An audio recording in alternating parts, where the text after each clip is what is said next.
Coba deh, pernah nggak sih Anda lihat slip gaji terus mikir, kok angkanya segini ya? Atau mungkin, apa sih yang sebenarnya nentuin nilai dari pekerjaan saya?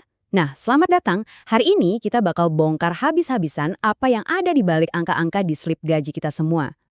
Pertanyaannya kelihatannya simpel ya, tapi jawabannya wah jauh lebih kompleks. Kenapa coba gaji seorang CEO bisa ratusan kali lipat dari gaji karyawannya? Atau kenapa bintang film papan atas bisa dibayar miliaran cuma buat satu film? Ini semua bukan karena kebetulan loh. Oke, jadi semua ini ada sistemnya. Para ekonom menyebutnya struktur upah.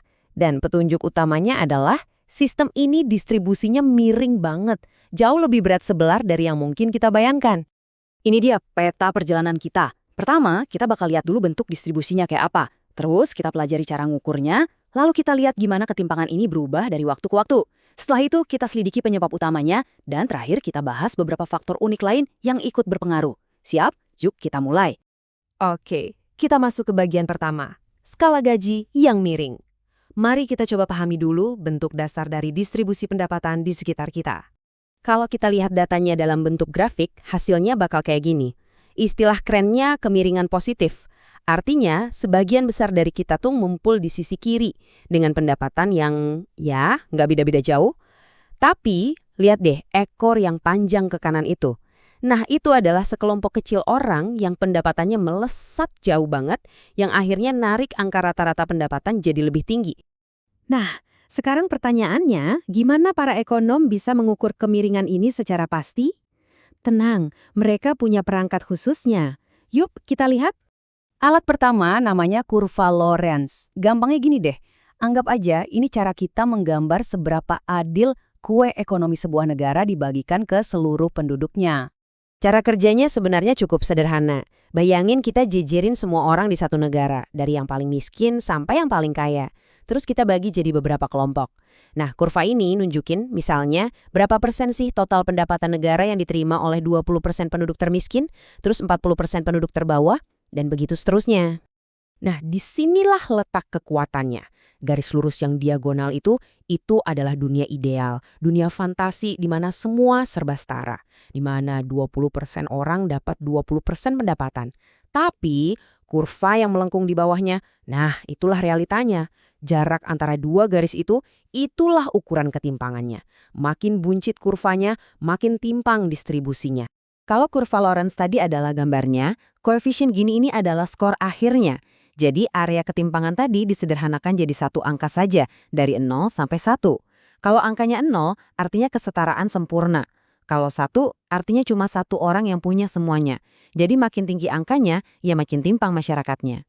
Oke, sekarang kita udah punya alat ukurnya. Mari kita pakai alat ini buat melihat bagaimana cerita ketimpangan ini berubah secara drastis dari waktu ke waktu. Sejarah ketimpangan upah di era modern itu punya dua babak besar. Babak pertama, kira-kira tahun 50-an sampai 70-an, disebut kompresi besar. Waktu itu, koefisien Gini cenderung rendah dan stabil. Tapi sejak tahun 70-an kita masuk ke babak kedua, divergensi besar, di mana angka Gini mulai meroket dan jurangnya makin lebar. Tapi dari mana sebenarnya lonjakan ini datang? Apa semua orang makin menjauh satu sama lain? Ternyata nggak juga. Kalau kita lihat, jarak antara mereka yang berpenghasilan menengah dan yang berpenghasilan rendah ternyata relatif stabil loh dari dulu sampai sekarang. Nah, ini dia poin utamanya. Ledakan ketimpangan itu ternyata terjadi di bagian atas. Kesenjangan antara kelompok berpenghasilan tinggi dengan yang di tengah itu melebar secara dramatis. Jadi bisa dibilang kelompok teratas ini benar-benar lari meninggalkan yang lainnya. Kita sudah lihat apa yang terjadi. Sekarang, mari kita masuk ke bagian yang paling seru, mencari tahu kenapa ini bisa terjadi. Para ekonom punya beberapa tersangka utama nih.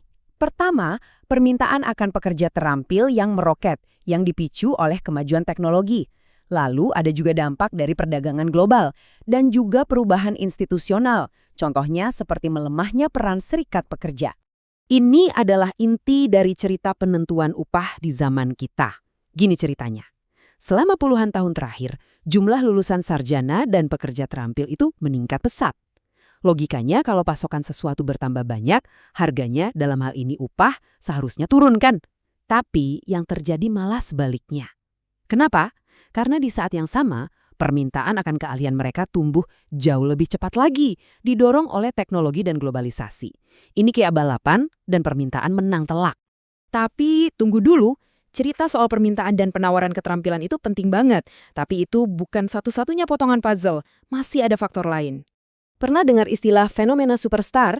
Ini yang menjelaskan kenapa bayaran seorang atlet top atau bintang musik itu bisa gila-gilaan. Ini terjadi ketika ada bakat yang sangat langka bertemu dengan permintaan pasar yang luar biasa besar untuk melihat bakat itu beraksi.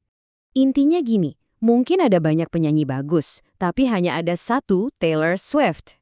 Teknologi modern memungkinkan para superstar ini menjangkau pasar global secara instan, yang membuat pendapatan mereka jadi berlipat-lipat ganda dibanding profesional lain di bidang yang sama. Oke, potongan puzzle yang terakhir. Dan ini nggak kalah penting, peran latar belakang keluarga. Seberapa besar sih pendapatan orang tua kita ikut menentukan pendapatan kita di masa depan? Data menunjukkan ada hubungan yang jelas. Orang tua yang berpenghasilan tinggi cenderung berinvestasi lebih banyak pada pendidikan dan pengembangan anak-anak mereka, yang tentunya memberikan keuntungan awal. Tapi ada juga tren menarik. Seiring berjalannya generasi, kesenjangan pendapatan antar keluarga ini cenderung menyusut kembali ke arah rata-rata. Jadi, kita sudah lihat bahwa struktur upah itu dibentuk oleh balapan antara pendidikan dan teknologi, diperkuat oleh fenomena superstar, dan juga dipengaruhi oleh warisan keluarga. Pertanyaan besarnya sekarang adalah, kemana arah semua ini? Akankah jurang ini menyempit? Atau akankah ekor panjang di grafik tadi akan jadi semakin panjang? Jawaban atas pertanyaan inilah yang akan membentuk masyarakat kita di masa depan.